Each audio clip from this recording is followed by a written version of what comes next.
600年前的明朝握着一手堪称顶级的海洋好牌，它拥有全世界最庞大、最先进的舰队，最大宝船长度超120米，几乎是哥伦布旗舰的5倍。放眼当时全球，没有任何国家的海上实力能与明朝抗衡。可谁也没想到，这支无敌舰队仅仅延续了7次远航，就彻底销声匿迹。明朝非但没有继续拓海，反而主动关上国门，走向锁国。不是战败被迫退守，不是国库无力支撑，而是王朝顶层做出了主动放弃海洋的抉择。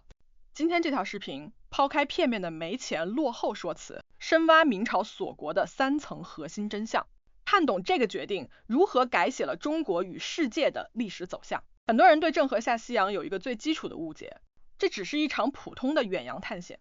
事实上，这是一场碾压级的国家级海上行动。郑和7次下西洋，单次船队规模最多超200艘，随行人员高达2万余人，涵盖水手、士兵、工匠、翻译、医护等各类专业人才，相当于一整座移动的海上城镇。而同一时期的欧洲，航海家们还靠着几十吨的小型帆船摸索近海航线，无论是船只规模、航海技术、后勤保障，都和明朝舰队相差甚远。这样的海上实力放在任何一个时代都足以主导海洋秩序，可明朝的选择却偏偏背道而驰。大众最常问的问题是，既然航海这么厉害，为什么不靠着贸易赚钱？答案很残酷，郑和下西洋从一开始就不是商业行为。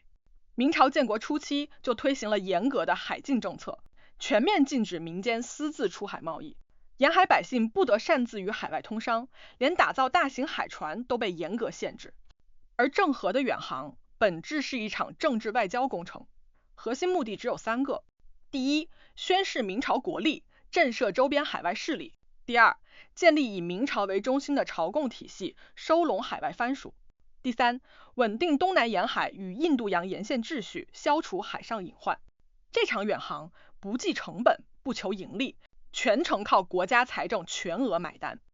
这也注定了它无法像欧洲航海那样靠商业利润自我维系。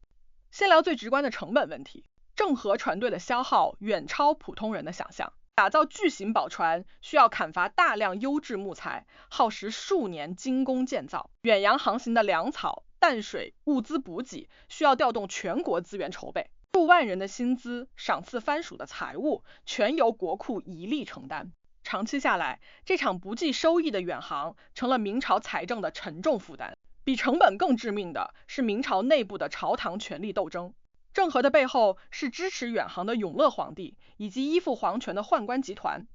而朝堂主流的文官集团始终坚决反对航海。文官集团认为，航海劳民伤财，毫无实际益处。国家重心应该放在内陆农业、百姓生计与陆地边防，而非耗费巨资去海外做无用功。皇权更迭就是航海事业的生死线。1433年，郑和在第7次远航归国途中病逝，这成了明朝航海事业的终极转折点。此时，支持远航的永乐皇帝早已去世，继任的明宣宗性格保守，更看重国内稳定。文官集团趁机彻底掌控朝堂话语权，直接下令停止所有远洋航海计划，暂停建造大型海船，甚至销毁了大量航海资料与船只图纸。曾经威震四海的舰队被闲置在港口，慢慢腐朽破败。短短10几年，明朝就从全球海上强国彻底退出了海洋竞争。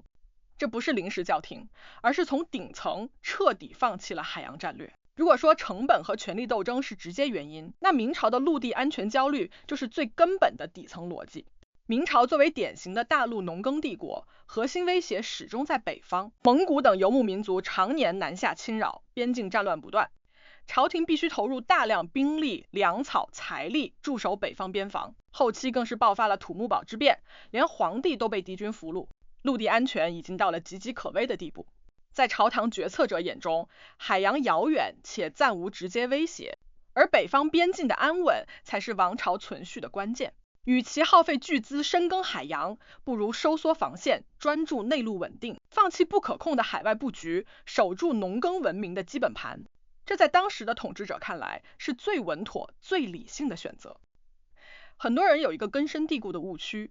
明朝是因为落后弱小才被迫锁国。这是完全错误的。明朝停止航海，推行锁国的时候，正处于国力强盛、疆域稳定的时期，并非内忧外患，无力掌控海洋。它不是不能航海，而是选择不航海；不是打不过海上对手，而是主动放弃了海上霸权。这种选择带着农耕文明的保守与务实，却也藏着深深的历史遗憾。我们不妨做一个合理的历史推演。如果明朝没有停止航海，继续深耕印度洋航线，大概率会掌控东方海上贸易秩序，提前与欧洲各国产生深度交流，世界大航海时代的格局将会被彻底改写。但历史没有如果，只有既定的结局。回看这段历史，很多人都会觉得惋惜。我们曾拥有领先世界的航海实力，曾站在大航海时代的最前沿，却因为王朝的战略选择，亲手错失了海洋机遇。明朝的锁国不是某一个皇帝的过错，而是大陆农耕文明的思维惯性，是朝堂权力、安全焦虑、成本考量共同作用的结果。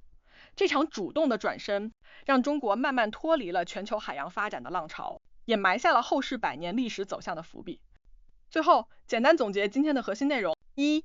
郑和下西洋是政治外交工程，而非商业贸易，不计成本，注定难以维系。二、航海停止的直接原因是朝堂权力斗争与皇权更迭。三、明朝锁国是强盛时期的主动选择，核心是陆地安全优先的战略考量。如果你是明朝的决策者，面对海洋与陆地的抉择，你会选择继续远航，还是坚守内陆稳定？你觉得明朝的选择是明智还是遗憾？欢迎在评论区留下你的看法，理性交流历史观点。如果喜欢这类深度历史解析，麻烦点赞、订阅我的频道，开启小铃铛提醒。